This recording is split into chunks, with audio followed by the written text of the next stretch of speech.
हमारा 14 दिसंबर को। देखिए इस तरीके से आपका ये मॉडल पेपर रहेगा, इसमें हम पूरा कवर करेंगे। इसके आप क्वेश्चन सारे के सारे कंप्लीट करके जाना, क्योंकि देखिए इसमें जो भी क्वेश्चन सारे दिए गए हैं ना, क्वेश्चन को यदि आप कंप्लीट अच्छी तरीके से कर लेते हैं तो आप बहुत अच्छा स्कोर अपने एग्जाम में करेंगे। और ये पूरे क्वेश्चन के आंसर के साथ मैं आपको प्रोवाइड कराऊंगा, तो वीडियो पूरा देखना और अपने दोस्त के साथ वीडियो को शेयर कर देना, है ना। मैंने एक वीडियो डाला था जिसमें आपके सारे ऑब्जेक्टिव क्वेश्चन पूरे सारे चैप्टर के 1 घंटे का वो वीडियो है, जाकर के देख लेना, ताकि आपके सभी चैप्टर के ऑब्जेक्टिव क्वेश्चन कवर हो जाएं। और वो वीडियो आपके लिए बहुत हेल्पफुल होगा, बोर्ड की तैयारी उससे हो जाएगी, है ना। मैंने टेलीग्राम पर भी अभी उसका लिंक डाल दिया है, तो वहाँ पर भी आप लोग ऐड हो जाइए। और देखिए सबसे पहले आपके निर्देश इस तरीके से रहेंगे, और ये सारा कुछ मैटर आप सभी को पता ही है। इस मॉडल प्रश्न पत्र को अच्छी तरीके से आप लोग कंप्लीट करके जाइएगा। देखिए यहाँ पे हमारे सबसे नीचे यहाँ पे ध्यान दीजिएगा, ये आ जाते हैं हमारे वस्तुनिष्ठ प्रश्न, यहाँ से स्टार्ट हो जाते हैं ना। तो यहाँ से स्टार्ट होते हैं, एक एक क्वेश्चन को इसको याद करके जाना। ये क्वेश्चन कोई ऐसे ही क्वेश्चन नहीं है, ये बहुत ही वेरीफाइड क्वेश्चन है, इंपॉर्टेंट क्वेश्चन है, आए हुए क्वेश्चन है, और बोर्ड द्वारा दिए गए क्वेश्चन है ना, ऐसे क्वेश्चन है। देखिए तो यहाँ पर रहेगा हमारा वस्तुनिष्ठ प्रश्न, सबसे पहले आपके 6 नंबर के आएंगे। एक एक क्वेश्चन को इसका याद करके जाना है। पहला क्वेश्चन है कैल्शियम ऑक्साइड का जल के साथ अभिक्रिया किस प्रकार की अभिक्रिया है। तो ये जो है एक ऊष्मा छिपी क्योंकि इसमें कैल्शियम ऑक्साइड को अगर जल के साथ मिलाएंगे तो इसमें ऊष्मा का उत्सर्जन होता है, तो हमारी ऊष्मा छिपी अभिक्रिया आंसर हो जाएगा। नेक्स्ट है आपका प्रोपेन C3H8 कि इसका किस तरीके से बनेगा, ऑक्सीजन में दहन के लिए संतुलित समीकरण कौन सा हो जाएगा। तो ये हमारा रहेगा C3H8 + 5O2, इससे क्या बनेगा 3CO2 + 4H2O, जल भी जाएगा। तो इसको कंप्लीट रहेंगे, ये हमारा E नंबर का ऑप्शन इसका राइट आंसर रहेगा। नेक्स्ट क्वेश्चन आपका यहाँ पे आ जाता है 3rd नंबर का, विद्युत चुंबक का कोर बनाने के लिए निम्नलिखित में से कौन सी सामग्री सबसे उपयुक्त होती है, तांबा, लोहा, एल्यूमिनियम या प्लास्टिक। तो देखिए विद्युत चुंबक के कोर की बात है तो प्लास्टिक तो यहाँ पे आंसर रहेगा नहीं, आपका आंसर आपका यहाँ पे हो जाएगा इसका C नंबर का ऑप्शन लोहा। नेक्स्ट है हमारा उदासीनता, है ना। उदासीनता जो है अभिक्रिया, उदासीनता अभिक्रिया में अम्ल एवं क्षार की अभिक्रिया करके उत्पाद बनता है, तो कौन सा, लवण और जल बनता है। सभी को पता है उदासीनीकरण अभिक्रिया क्या है, जहाँ पे अम्ल क्षार अभिक्रिया करते हैं और लवण और जल की उत्पत्ति होती है, मतलब लवण और जल बनती है, उदासीनीकरण अभिक्रिया कहलाती है। अगला है आपका विद्युत ऊर्जा को यांत्रिक ऊर्जा में परिवर्तित करने वाला उपकरण है। तो विद्युत से यांत्रिक ऊर्जा की बात कर रहे हैं तो एमीटर, जनरेटर, मोटर या गैल्वेनोमीटर। तो देखिए तो विद्युत ऊर्जा से यांत्रिक ऊर्जा में तो ये आपका मोटर होती है।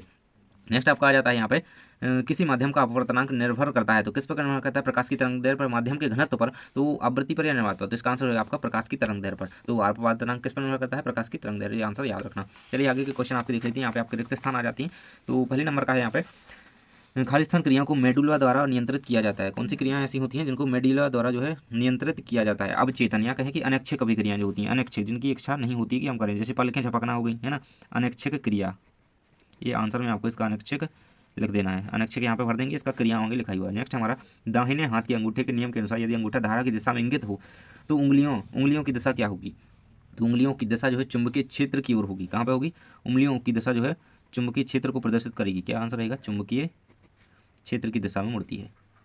नेक्स्ट है हमारा मछलियों के हृदय में केवल खालिस्तान कक्ष होते हैं।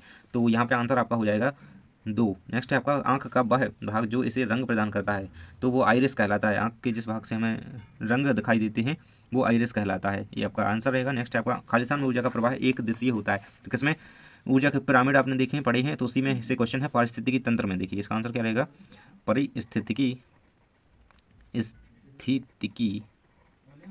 परिस्थितिकी तंत्र आपको लिख लेना है इसका आंसर। नेक्स्ट हमारा रहता है जब कोई अम्ल धातु के साथ अभिक्रिया करता है तो कौन सी गैस उत्पन्न होती है। तो कौन सी होती है, हाइड्रोजन गैस।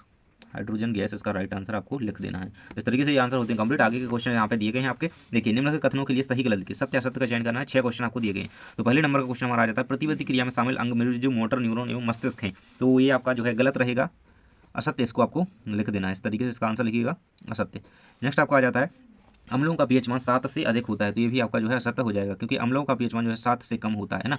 7 हो जाता है तो उदासीन, 7 से अधिक तो क्षारीय, और 7 से कम होता है तो अम्लीय होता है ना। यहाँ पे 7 से अधिक कहा गया तो असत्य रहेगा। नेक्स्ट आपका किसी रासायनिक अभिक्रिया में उत्पादों का द्रव्यमान हमेशा अभिकारकों के द्रव्यमान के बराबर होता है। तो ये आपका बिल्कुल सत्य रहेगा, बिल्कुल बराबर होता है। नेक्स्ट आपका प्रकाश के माध्यम में एक से दूसरे माध्यम में समान गति से यात्रा करने पर जो है अपवर्तन होता है। तो ये आपका असत्य रहेगा, असत्य इसका आंसर लगा लीजिएगा। एक एक क्वेश्चन को ध्यान से पढ़ना, ये अभी नहीं, बोर्ड के लिए भी बहुत ज़्यादा इंपॉर्टेंट है ये पूरा मॉडल पेपर। नेक्स्ट आपका रहेगा सभी धातुएं लचीली होती हैं और इन्हें खींचकर तार बनाया जा सकता है। तो ये आपको बिल्कुल सत्य रहेगा, क्योंकि सभी धातुएं नहीं होती हैं ऐसी, है ना। कुछ धातुएं होती हैं, ज़्यादातर होती हैं, लेकिन सब धातुएं लचीली नहीं होती हैं ना। अगला आपका मानव आंख की रेटिना में दृष्टि के लिए रॉड और कोन कोशिकाएं पाई जाती हैं। तो ये बिल्कुल यहाँ पे आपका सही या कहें कि सत्य आपका हो जाएगा। तो इस तरीके से आपके सत्य सत्य कंप्लीट होते हैं। आगे के क्वेश्चन को हम देख लेते हैं। देखिए यहाँ पे इंग्लिश मीडियम के दिए गए हैं, इसके बाद सही जोड़ी आपके यहाँ जाती हैं। तो पहली दी गई है प्रबल अम्ल, तो इसमें जो HCl है वो आपका प्रबल अम्ल है, रहेगा आंसर। नेक्स्ट हमारे ऊष्मा का अवशोषण, तो ऊष्मा शोषी अभिक्रिया, इसको मैंने अच्छी तरीके से आपको समझा के रखा है। नेक्स्ट आपका सेरिबिलम क्या है, ये अनैच्छिक क्रिया को नियंत्रित करता है। तो यहाँ पे तीसरे की जोड़ी मिल जाएगी। चौथा कहता है DNA, तो DNA क्या है, अनुवंशिकता का नियम या जीन, तो जीन से संबंधित DNA यहाँ पे आपकी हो जाएगी, है ना। 4 की यहाँ पे मिला लीजिएगा F से। नेक्स्ट आपका मेंडल, तो मेंडल ने अनुवंशिकता के नियम दिए थे। ये मिल जाएगी 5 की। एक छठवा है AQ का प्रतीक पानी में घुल जाता है ना, तो ये रहेगा आपका छठवे का। इस तरीके से इनकी सारी सही जोड़ियाँ जो है कंप्लीट हो जाती हैं। आगे आ जाते हैं हमारे एक शब्द वाक्य में उत्तर लिखिए। 6 मार्क्स के आपके आते हैं। 2 धातुओं का उदाहरण दीजिए जिनका गलनांक जो है कम होता है। तो जिनका गलनांक कम होता है तो वो होती हैं गैलियम हो गई और सीजियम। एक आंसर में आपको लिख देना है इसका, गैलियम व सीजियम। ये उत्तर में आपको यहाँ पे लिख देना है, यही आंसर आपका हो जाएगा। अगला है किसी क्षण चुंबक के बाहर चुंबकीय क्षेत्र दिशाओं की दिशा क्या होती है। तो चुंबकीय क्षेत्र दिशाओं की दिशा होती है उत्तरी ध्रुव से दक्षिणी ध्रुव की ओर, है ना, मतलब उत्तरी ध्रुव से दक्षिणी ध्रुव की ओर। अभी पूरे क्वेश्चन आप देख करके जाना, पूरे क्वेश्चन के आंसर हम देखेंगे, है ना। और देखिए आप पूरा देखिएगा, मैं आपको दिखा देता हूँ।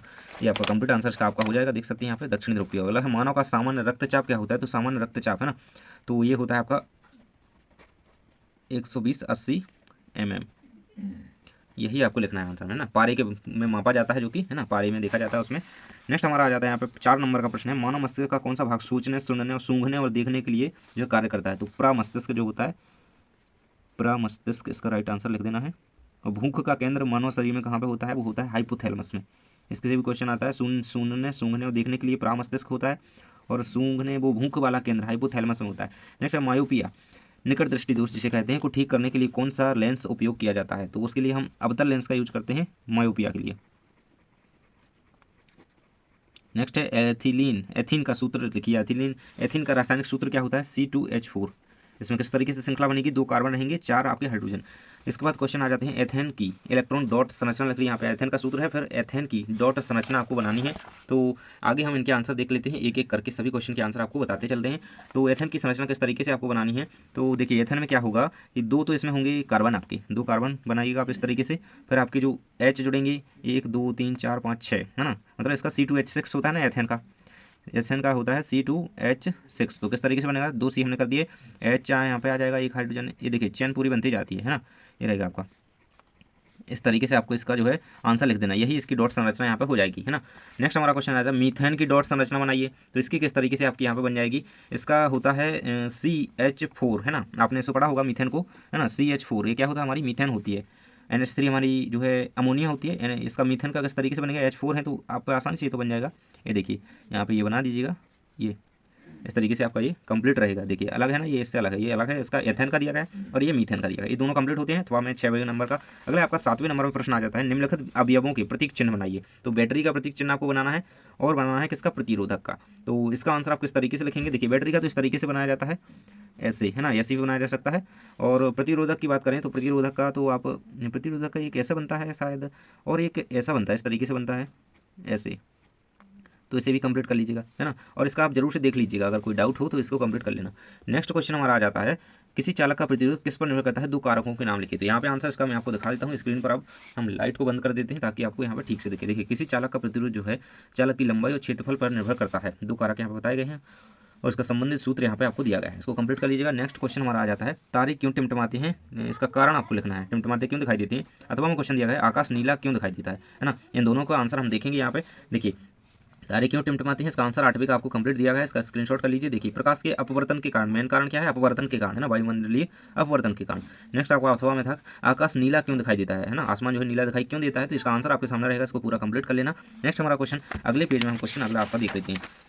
अगला क्वेश्चन आ जाता है कि अमीबा में, है ना, ये यहाँ पे ब्रायोफिल्म की पत्तियाँ कैसे पुनरुत्पादन करती हैं ना। ब्रायोफिल्म में जो पुनरुत्पादन होता है वो किस तरीके से होता है। तो इसका आप अगर डायग्राम बना दें तो मैं उसके लिए अलग से आपको चित्र दिखा दूंगा बाद में, है ना, जब बोर्ड के लिए क्वेश्चन अपलोड करेंगे। तो देखिए ये रहेंगे आपके ब्रायोफिल्म की पत्तियाँ कैसे पुनरुत्पादन करती हैं। तो देखिए आपने देखी होगी ब्रायोफिल्म की पत्तियाँ जो होती हैं वो कुछ इस तरीके से होती हैं ना, इस तरीके से। तो उनमें ना वहीं से जो है नई पत्ती बनती है, नई पत्ती का वहीं से, है ना, छोटी छोटी कलियाँ होती हैं, बर्ड्स होती हैं, तो उन्हीं से जो है निकलती है नई पत्ती। इसके बाद अथवा में था, अमीबा में द्विखंडन की प्रक्रिया का वर्णन करें। तो इसका आंसर आप ये इस तरीके से कंप्लीट कर लीजिएगा, अमीबा में द्विखंडन की प्रक्रिया क्या है। तो अमीबा में देखिए, अमीबा का केंद्रक 2 समान भागों में विभाजित होता है, इसके बाद साइटोप्लाज्म विभाजित हो जाता है ना, इस तरीके से वो बढ़ जाता है और 2 भागों में बढ़ जाता है ना, चित्र सहित इसका देख लीजिएगा आप। नेक्स्ट हमारा आ जाता है ऊष्माक्षेपी और ऊष्माशोषी अभिक्रियाओं में अंतर। देखिए परिभाषा याद होगी अगर इनकी, तो ये बन जाएगा। ऊष्माक्षेपी क्या होती है, ऊष्माक्षेपी अभिक्रिया आपकी होती है जिसमें ऊष्मा का उत्सर्जन होता है, इसमें शोषण होता है, मतलब शोषित होती है ना, शोषण नहीं शोषित होती है ना। अथवा क्वेश्चन ऑक्सीकरण और अपचयन क्रिया को समझाइए, है ना। ऑक्सीकरण और अपचयन जब साथ में हो तो वो हो जाती है हमारी रेडॉक्स, और ये अलग अलग है, यहाँ पे इनको परिभाषित करना। तो हम देख लेते हैं 10वें का उत्तर, ये रहेगा आपकी स्क्रीन पर। उसमें छेपी और उसमें शोषी में अंतर दिया गया है। वह अभिक्रिया जिसमें ऊष्मा जो है निकलती है, मतलब हीट निकलती है, ऊष्मा है ना उत्सर्जित होती है। इसमें क्या ऊष्मा अवशोषित होती है और इसमें उत्पाद अधिक स्थायी होते हैं, इसमें कम स्थायी हो सकते हैं। ये रहेगा आपका अगला अंतर। और कार्बन का ऑक्सीजन के साथ दहन ये है ऊष्मा छेपी का, और पानी का बाष्पन ये ऊष्मा शोषी का।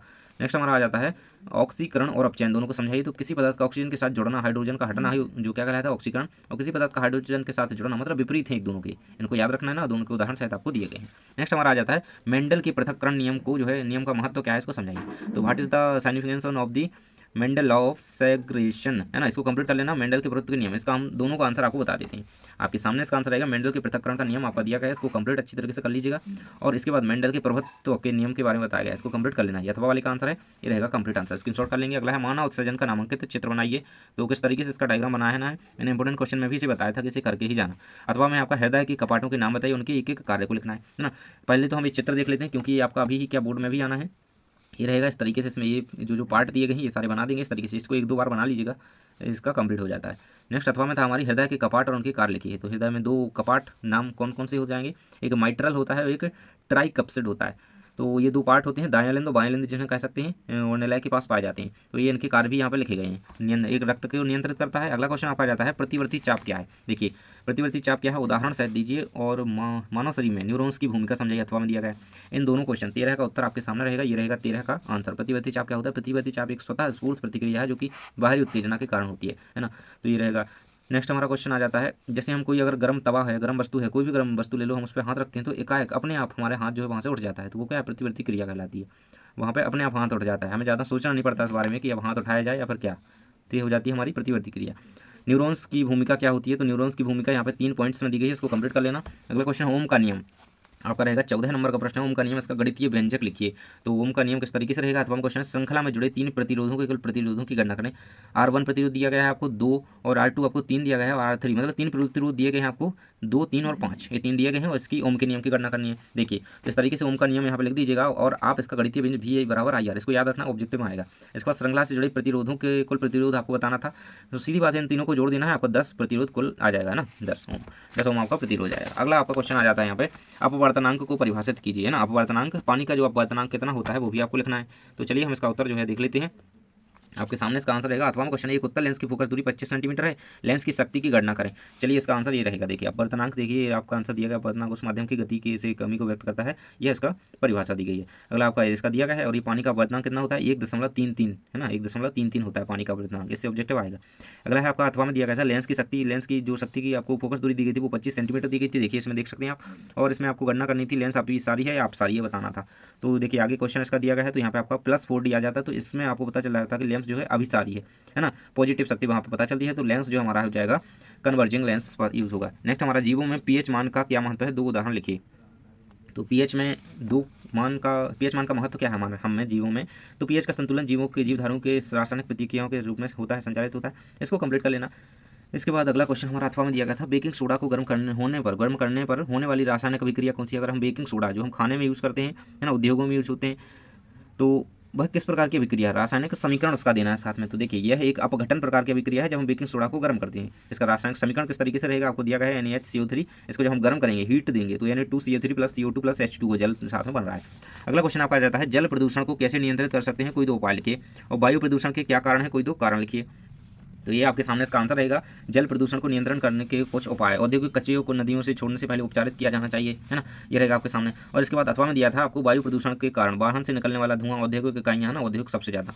नेक्स्ट आपका आ जाता है निम्नलिखित धातुओं का उदाहरण दीजिए, कौन कौन से। देखिए तो आपको दिए गए हैं जो लंबे समय तक वायु और पानी के संपर्क में आने के बाद भी जंग नहीं लगती। देखिए सोना है, जैसे आप लोहा डालो कहीं पर तो उसमें तो तुरंत जंग लग जाएगी, लेकिन सोना जो होती है जिसे हम AU से प्रदर्शित करते हैं ना, गोल्ड, तो गोल्ड जैसी धातु है उससे जंग नहीं लगती, मतलब तुरंत इतनी जल्दी जंग नहीं लगती, बहुत ज़्यादा लंबे समय तक वो डला भी रहेगा ना सोना मिट्टी में या फिर पानी में कहीं भी, तो उसमें जंग नहीं लगी। तो ये हमारी सोना हो जाता है। नेक्स्ट आपका जिससे सबसे ज़्यादा विद्युत चालकता, मतलब देखिए सबसे ज़्यादा करंट कौन सी धातु में लगेगी, उतना लोहे में नहीं लगेगा जितना चांदी में लगेगा ना, चांदी, इसका याद रखिएगा। नेक्स्ट है जिसे आसानी से चाकू से काटा जा सकता है, वो हमारी कौन सी है, सोडियम, और ये अति अभिक्रियाशील धातु होती है जो कि जिसे मिट्टी के तेल में डुबो करके रखा जाता है, इसे हम Na से प्रदर्शित करते हैं, इसको याद रखना। तो इस तरीके से तीनों के इसी तरीके से आपको लिख देना है, आपको धातु पहचाननी थी, सीधी बात है, आंसर इनके रहेंगे। नेक्स्ट आपका आ जाता है यहाँ पे अगले पेज में हम देखेंगे आपका नेक्स्ट क्वेश्चन। देखिए भाई, तो नेक्स्ट क्वेश्चन आपका क्या रहेगा यहाँ पर, निम्नलिखित शब्दों को परिभाषित कीजिए। जंग, जंग क्या है कि जंग जब लग पाती है लोहे पर तो वो बिल्कुल खत्म हो जाता है। इस तरीके से जंग कौन सी अभिक्रिया के कारण लगती है, तो संक्षारण की अभिक्रिया वो कहलाती है। जब कोई भी वस्तु, मतलब लोहे की वस्तु होगी, धातु होगी, कई धातुएं ऐसी होती हैं, ज़्यादातर ऐसी होती हैं जो कि अगर हवा के संपर्क में आई और धातु उन पर नमी पड़ी, आर्द्रता पड़ी, तो क्या हो जाएगी, उन पर जंग लग जाएगी। और तन्यता क्या होती है, धातुओं के खिंचने का गुण। जैसे देखिए आप इतना सा अगर 2 ग्राम सोना भी ले लो ना, तो 2 ग्राम को सोने को इतना ज़्यादा खींचा जा सकता है कि वो 2 किलोमीटर लंबा तक खींचा जा सकता है। इतना ज़्यादा वो जो है उसमें तन्यता का गुण पाया जाता है सोने में, है ना, तभी वो पतले पतले जो है तारों में उसे खींचा जा सकता है। यही उनका तन्यता का गुण कहलाता है। और एनोडाइजिंग, तो इसका आंसर मैं आपको दिखा देता हूँ, पहले मैंने आपको समझा दिया। देखिए, धातु पर ऑक्सीजन और नमी के संपर्क में आने वाली ऑक्साइड परत जो होती है वो जंग कहलाती है। किसी पदार्थ द्वारा खिंचाव सहन करने की क्षमता तन्यता है ना, पदार्थ है यहाँ पे धातु लिखेंगे। धातु पर ऑक्साइड परत चढ़ने की क्रिया एनोडाइजिंग है ना, ये कहलाएगी, एनोडीकरण जिसे कहते हैं। आपका रहेगा अगला क्वेश्चन, चुंबकीय क्षेत्र रेखाओं के चारित्रिक गुण लिखिए, मतलब इनके गुण लिखने हैं और रेखा चित्र आपको बनाना है इसका। तो देखिए इनके आप गुण यहाँ पे कोई भी 2 याद कर लेना, ये आपके सारे गुण दिए गए हैं, ये रहेगा आपके सामने। ये उत्तरी ध्रुव से निकलकर दक्षिण ध्रुव की हो जाते हैं, इनको कंप्लीट करना है। चुंबकीय क्षेत्र रेखा बंद वक्र होती है, याद रखना, ऑब्जेक्टिव में से क्वेश्चन आया है, खालिस्तान वक्र होती है, बंद वक्र होती हैं। और इसका चित्र भी बताना था आपको, तो इस तरीके से इसका डायग्राम रहेगा, ये बनाइएगा। चुंबकीय क्षेत्र रेखाएं इस तरीके से होती हैं, ये आपका देखिए उत्तरी और दक्षिणी ध्रुव दोनों दिए गए हैं, इस तरीके से इसको बना लेना और ये सीख लेना बोर्ड के लिए। नेक्स्ट आपका आ जाता है, एक सीधे धारावाही चालक तथा एक वृत्ताकार लूप के चारों ओर चुंबकीय क्षेत्र रेखाओं का पैटर्न बनाएं और समझाएं, है ना। तो इसका आंसर हम देख लेते हैं, सीधे धारावाही चालक और विद्युत क्षेत्र के चारों ओर, है ना, वृत्ताकार लूप का आपको एक पैटर्न तैयार करना है। तो इस तरीके से इसका आंसर लिख लीजिएगा, है ना। ये आपका आंसर रहेगा इसके अथवा वाले का। ये देखिए सीधे चालक के लिए पैटर्न और वृत्ताकार लूप के लिए पैटर्न, दोनों के बारे में पूछा गया है ना, तो बिल्कुल से आपके सामने इसका आंसर दिया गया है। नेक्स्ट हमारा आ जाता है क्वेश्चन, आणविक सूत्र। आपको आणविक सूत्र कौन सा दिया गया है और इसमें पूछा भी तो गया है, ये कैसे भिन्न है, तो ये कैसे भिन्न है आपका इसका आंसर ये यहाँ पे दिया गया है। सीधे चालक में चुंबकीय क्षेत्र रेखाएं जो सांकेतिक वृत्तों के रूप में होती हैं और वृत्ताकार लूप में क्या होती हैं, जो अंदर समानांतर होती हैं, है ना, जो चुंबक क्षेत्र के जैसा ही पैटर्न हमें दिखाई देता है उसमें बनना आती हैं। नेक्स्ट आपका आणविक सूत्र C4H9OH वाले कार्बन के का आईयूपीएसी नाम क्या है, इसका आईयूपीएसी नाम लिखना है आपको, और इस जिसमें एल्कोहल समूह होता है इसकी संरचना बनाए और संभावित समावयवी का नाम लिखें। तो ये रहेगा, संभावित समावयवी के नाम नीचे दिए गए हैं, ये सारे हो सकते हैं। और देखिए C4H9OH इसका आपका आईयूपीएसी नाम यहाँ पे आपका ये रहेगा ना, ब्यूटॉन एक ऑल, ब्यूटन ऑल, ये आपको कंप्लीट इसका कर लेना है। इसके बाद नेक्स्ट क्वेश्चन हमारा नीचे आ जाता है, जो कि दिया गया है आपका संरचना बनाए, आपको इनकी संरचना बनानी है, आईयूपीएसी नाम इनके लिखने हैं, है ना। और किस तरीके से इनके आईयूपीएसी नाम आप लिखेंगे, आपको दिया गया CH3 CH2 CHO, इनके आईयूपीएसी नाम तीनों के लिखने हैं, तो तीनों के नाम आपके सामने दिए गए हैं। देखिए ये रहेगा, इसका नाम क्या है, एथानॉल, इसका एथेनॉल, इसका एथेनोइक एसिड। इस तरीके से इन तीनों को कंप्लीट कर लेना, ये इनके नाम आईयूपीएसी नाम दिए गए। नेक्स्ट हमारा आ जाता है, मानव पाचन तंत्र का चित्र बनाइए और लार की भूमिका को समझाना है। तो मानव पाचन तंत्र का चित्र ये रहेगा, इसे कंप्लीट कर लेना। इसमें कौन कौन से पार्ट होते हैं, जिह्वा होती है, मुंह होता है, ग्रशिका, डायफ्राम, आमाशय, क्षुद्रांत, बड़ी आंत, छोटी आंत होगी, अग्न्याशय, यकृत, पित्त नली, ये सारे कुछ पार्ट इसमें होते हैं। इसके बाद लार की भूमिका भी इसमें पूछी गई। देखिए क्वेश्चन इसी तरीके से ऐड करके क्वेश्चन उसमें इस बार आने हैं आपके। तो ये रहेगा आपका, लार में एमाइलेज नामक एंजाइम पाया जाता है, जो कि लार को जो भी कुकीज जो क्या करता है, भोजन को लसदार बनाता है ना, जिससे भोजन आसानी से शरीर वो हमारी आमाशय में पहुंच पाता है। इसके बाद आ जाता है आपका 21 नंबर का प्रश्न अथवा वाला, है ना, मानव हृदय का चित्र बनाइए और लिखिए कि हमारा परिसंचरण तंत्र किस प्रकार काम करता है। तो मानव हृदय का चित्र मैं आपको पहले दिखा देता हूँ। देखिए चित्र आप लोग अपनी बुक से देख लीजिएगा, यहाँ पे आपको सीधे से इस तरीके से दिख नहीं रहे होंगे, लेकिन ये बायां दायां लेंदा आप ये याद रखिएगा। और मानव हृदय और परिसंचरण तंत्र किस प्रकार का है ना, मानव का जो है हमारा परिसंचरण तंत्र किस प्रकार का है, तो बंद प्रकार का है ना, मानव का परिसंचरण तंत्र जो है बंद प्रकार का है, ये याद रखना, ऑब्जेक्टिव में आ जाएगा। इसको कंप्लीट कर लो पूरा। आगे देख लेते हैं हम, आपका नेक्स्ट क्वेश्चन यहाँ पे दिया गया है 22 नंबर का प्रश्न है, मादा प्रजनन तंत्र के किन्हीं 4 भागों के नाम बताइए। देखिए आपको चित्र दे दिया गया, चित्र नहीं पूछा इस बार, हर बार क्या करता था, चित्र पूछता था कि चित्र बनाइए। तो इसमें कौन कौन से पार्ट होते हैं, तो देखिएगा इसमें, देखिए जैसे आपको ये सारी चीज़ें दी गई हैं, 1 2 3 4 5 6 7 8 ऐसी दर्शाई, कोई भी 4 के आपको नाम बताने हैं। तो यहाँ पे आप देख सकते हैं ये पार्ट होते हैं, मैं आपको यहाँ पे बता देता हूँ, ये सारे मतलब कोई भी 4 लिखने हैं आपको, ये 4 लिख दीजिएगा। अंडाशय होगा, फेलोपियन ट्यूब, गर्भाशय, योनि। तो इस तरीके से आप इसका पूरा आंसर ये लिख सकते हैं। आपके सामने इसका पूरा आंसर दिया गया है, इसको पूरा कंप्लीट कर लीजिएगा, है ना। यहाँ पे आप दर्शा भी सकते हैं, इस तरीके से लिख दीजिएगा इनको, है ना। तो ये हो जाएगा। नेक्स्ट आपका यहाँ पे लिखना तो आपको इसी तरीके से बना कर रहे उसमें, है ना, वैसे आप सीधे आंसर लिखेंगे उसमें कोई दिक्कत नहीं है। अथवा क्वेश्चन पूछा गया, कायक प्रवर्धन जनन की विधियों में और कृषि में उसका महत्व क्या है ना, जनन की विभिन्न विधियां लिखिए और कृषि में उनके महत्व को समझाइए। आपके सामने आंसर रहेगा, कायक प्रवर्धन क्या होता है और कृषि में उसका क्या महत्व है। तो कटिंग में, कटाई में, लेयरिंग में, ग्राफ्टिंग में इसका ये देखिए, कुछ का संवर्धन में इस तरीके से इसका महत्व है। पूरा आंसर आपके सामने दिया गया है, इसको कंप्लीट कर लेना। अगला क्वेश्चन हमारा आ जाता है, एक 5 सेंटीमीटर ऊंचाई वाली, है ना, एक 5 सेंटीमीटर ऊंचाई वाली, इसका और महत्व देखें तो आगे और महत्व भी आपका दिया गया है, इसको भी कंप्लीट आप कर सकते हैं ना, इसी के आंसर है आगे का, है ना। कृषि में इसका महत्व है इसका, एक 5 सेंटीमीटर ऊंची वस्तु अवतल दर्पण के सामने 20 सेंटीमीटर की दूरी पर रखी जाती है ना, और जिसकी फोकस दूरी 10 सेंटीमीटर है। दर्पण द्वारा बनने वाली प्रतिबिंब की स्थिति, प्रकृति और आकार ज्ञात कीजिए ना, स्थिति, प्रकृति और आकार आपको ज्ञात करना है। तो देखिए ये सामने आपका रहेगा 5 सेंटीमीटर ये आपको दी गई है, 20 सेंटीमीटर और 10 सेंटीमीटर ये तीनों दी गई हैं आपको, है ना। दर्पण सूत्र का यूज़ करेंगे। इस तरीके से इसका आंसर यहाँ पे आपका यहाँ तक इसका आंसर जो है प्रतिबिंब का स्वभाव पूछा गया है तो आकार में छोटा होगा, पलट जाएगा, वास्तविक होगा। इस तरीके से इसका आंसर पूरा आप कर लीजिएगा। नेक्स्ट हमारा क्वेश्चन आ जाता है, अथवा में दिया गया एक कार जो है 8 मीटर की दूरी पर एक वाहन के पीछे के दृश्य के लिए उपयोग किए गए उत्तल दर्पण, है ना, मतलब वाहन के पीछे पश्च दृश्य देखने के लिए किस दर्पण का यूज़ किया जाता है? उत्तल दर्पण। ये याद रखना। सामने खड़ी है जिसकी वक्रता त्रिज्या 6 मीटर है ना, 8 मीटर की दूरी पर खड़ी हो, वक्रता त्रिज्या कितनी है? 6 मीटर है। ऐसे बनने वाले प्रतिबिंब की स्थिति, प्रकृति या आकार आपको बताना है। तो इस तरीके से आपको इसका आंसर जो है लिख लेना है। देखिए ये रहेगा 23 के अथवा वाले का। यहाँ पर देख सकते हैं उत्तल दर्पण द्वारा प्रतिबिंब की स्थिति आपको जो दिया गया है 8 और 6 वस्तु की त्रिज्या, वक्रता त्रिज्या दी गई है, वस्तु की दूरी यहाँ पे 8 मीटर दी गई है। कार 8 मीटर दूर खड़ी है तो उसकी वक्रता त्रिज्या कितनी है? वो लेंस नहीं दर्पण की, अवतल की 6 मीटर है। इस तरीके से ये दर्पण सूत्र का यूज करेंगे और आगे का आप इस तरीके से प्रतिबिंब का आकार, प्रतिबिंब काल्पनिक, उसमें वास्तव बन रहा था, इसमें काल्पनिक प्रतिबिंब, है ना। और ये रहेगा आपका पूरा इसका आंसर कंप्लीट। इसके साथ हमारे पूरे क्वेश्चन कंप्लीट हो जाते हैं। इन सारे क्वेश्चन को अच्छी तरीके से कंप्लीट कर लो। ये सारे very very most important question थी, अभ्यास प्रश्न पत्र के क्वेश्चन, है ना। इनको पूरा कंप्लीट करो। Thanks for watching.